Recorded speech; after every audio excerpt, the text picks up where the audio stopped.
guys. Hey guys. Hey guys. Hey guys. Hey guys. Hey guys. Hi guys. Welcome back, or for the very first time, to the Homeschool Resource Room Insider, where everyone is welcome and your questions are answered in 5 minutes or less.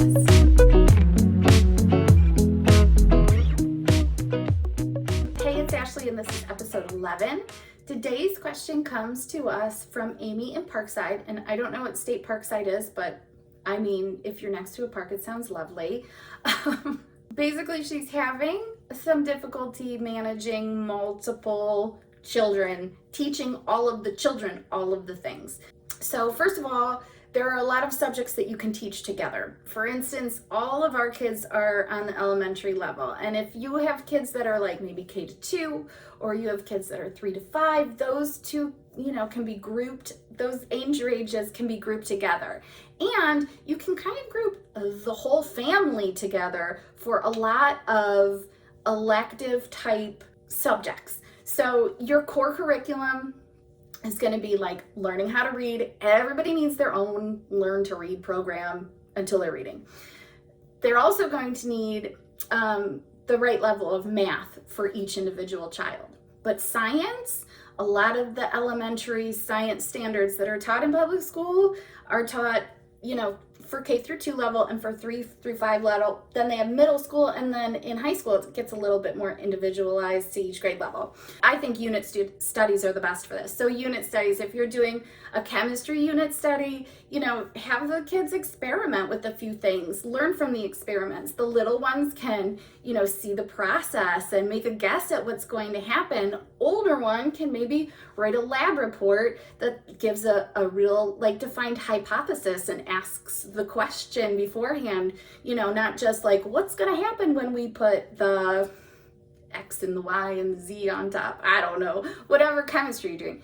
The second thing that I am going to tell you is a little more complex, and that's creating a centers rotation. Now, this is something that probably every elementary school teacher uses as a classroom management strategy, but it's also used in the upper grades, just in a little bit different, and usually not called centers, usually called stations, where the kids are working independently, and all grade levels, this is what it is. They're working independently in different little groups or individually, different stations. So learning different things, not all together as one class.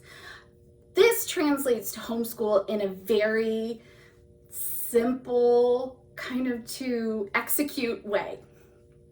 I've actually written an ebook with a wonderful writer of mine that I've been working with, Hillary, who is a former special ed teacher. So we have kind of two perspectives on this. She taught the older grades in special education, and I taught the younger grades in general education classroom.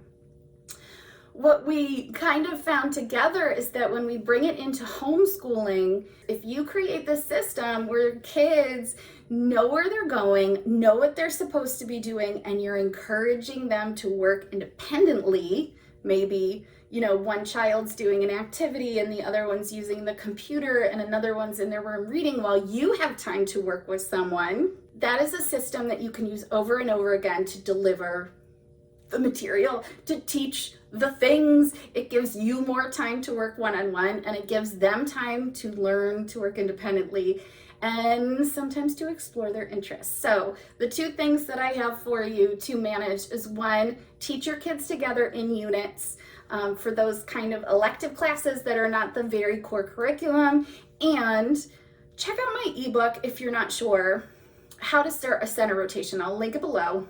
If you have, I'm going to say, more than 2 kids at home, it's probably going to be the easiest way for you to organize them in a system that they enjoy, that gives you more time to teach them what they need to be taught. So that's it. And if you have any questions for me, email me, Ashley@thehomeschoolresourceroom.com.